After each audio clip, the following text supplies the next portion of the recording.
Berpura-pura terlihat menyedihkan. Bab 43. Yuki menunduk. Kesombongan dalam suara Naira sangat menyakitinya. 3 tahun yang lalu, dia juga keluarga kaya.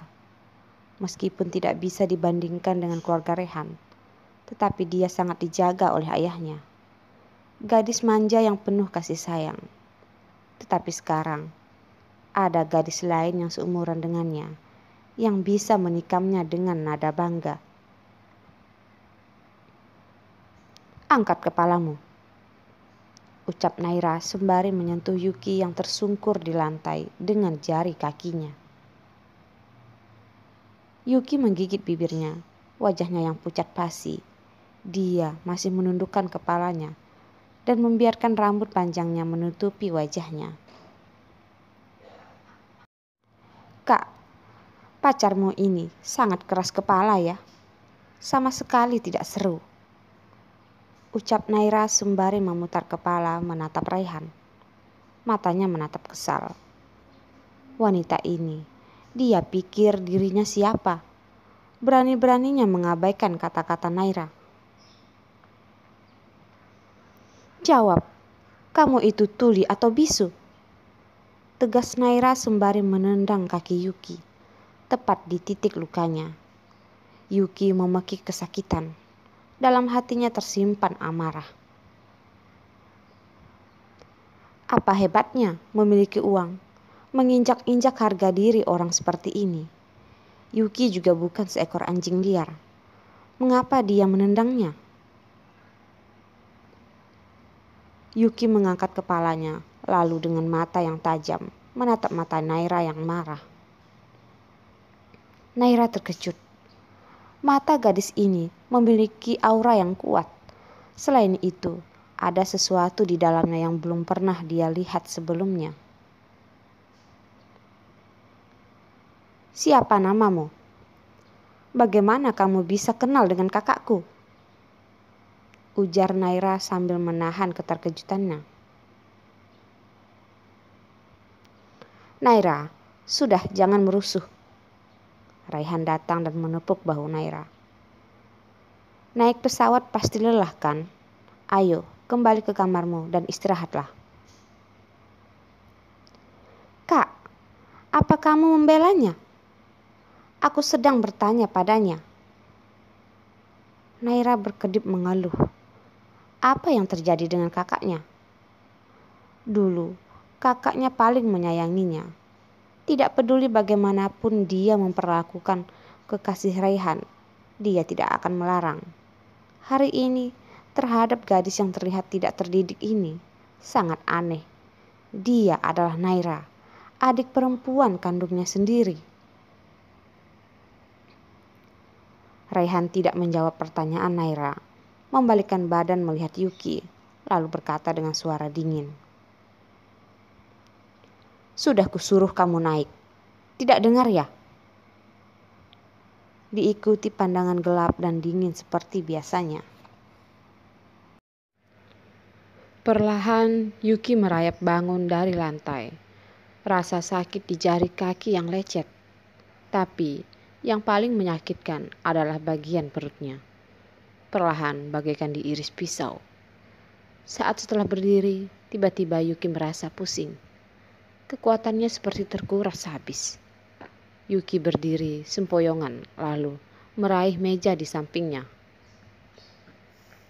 "Cepat naik, jangan berpura-pura," teriak Raihan. Yuki berusaha keras untuk menopang tubuhnya. Perutnya sangat sakit, bagaikan teriris oleh pisau. Tiba-tiba, ada cairan panas yang mengalir dari pahanya. Melihat ke bawah, Yuki terkejut sambil menutup mulutnya. Darah, ini darah. Darah merah yang segar, mengalir dari kakinya. "Darah, Kak, dia berdarah!" teriak Naira. Wajah Raihan berubah pucat. Bergegas ke arah Yuki, mengangkatnya dan mendudukkannya di sofa. Mengabaikan sofa putih yang mahal itu kotor berlumuran darah. Alisnya mengkerut. Dengan suara bergetar dia bertanya, "Yuki, bagaimana? Bagian mana yang tidak nyaman?" Kesadaran Yuki mulai hilang. Bibirnya pucat basi. Dia kesakitan sampai tidak memiliki tenaga untuk menjawab pertanyaan Rehan. Rehan sangat tegang, lalu berteriak, "Bibi Siti, cepat panggil ambulans." Hati yang terluka. Bab 44. Saat ambulans sampai di kediaman Rehan, Yuki sudah tak sadarkan diri. Ujung jarinya yang putih menggenggam erat pakaian di dadanya. Seakan-akan jantungnya sangat menderita. Sepertinya ada luka di sana, dan Yuki telah tenggelam di sana. Di dalam kegelapan, dia melihat wajah Stephen, muda dan tampan, tersenyum kepadanya, seolah-olah dia adalah orang kesayangan Stephen. "Kakak," Yuki berbisik rendah. "Sakit, kakak. Kakak, kamu di mana?" Rehan yang menemaninya di dalam ambulans, kakinya tertegun. Melihat Yuki memanggil kakak. Orang yang dipanggil Yuki saat tidak sadar, bukan dia. Hati Rehan seperti ditekan oleh seekor binatang yang besar. Sampai bernapas pun rasanya sulit. Mata hitam penuh amarah, kekecewaan, dan kesedihan menatap wajah Yuki dengan ketat.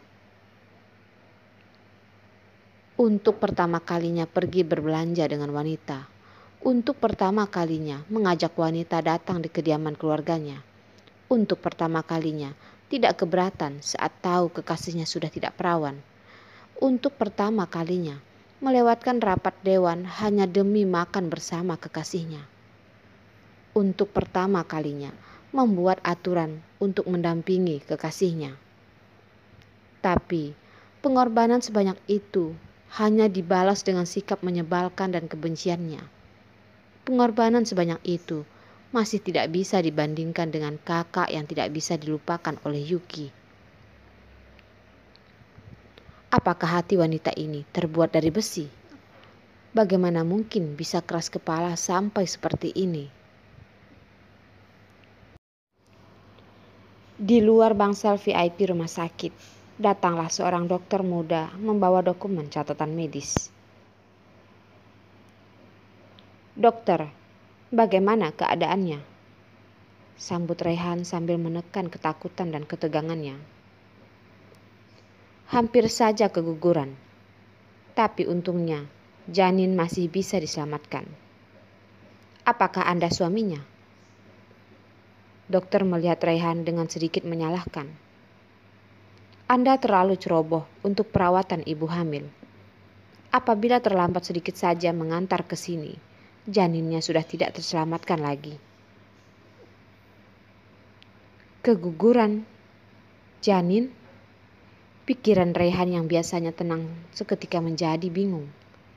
Yuki hamil. Sebuah kegembiraan muncul dari lubuk hatinya. Rehan memiliki banyak kekasih, tetapi tidak pernah membiarkan satupun dari mereka memiliki benih darinya. Tapi Yuki terlalu sulit dijinakkan. Setiap kali seperti berkelahi, membuatnya lupa menggunakan alat kontrasepsi. Tidak disangka, ternyata jadi juga. Mata dingin dan sombong Rehan tiba-tiba berbunga.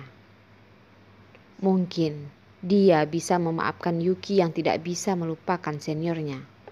Dia bisa mencoba membiarkannya menerima dirinya secara perlahan. Dia baru hamil 2 bulan. Ini adalah masa yang paling berbahaya.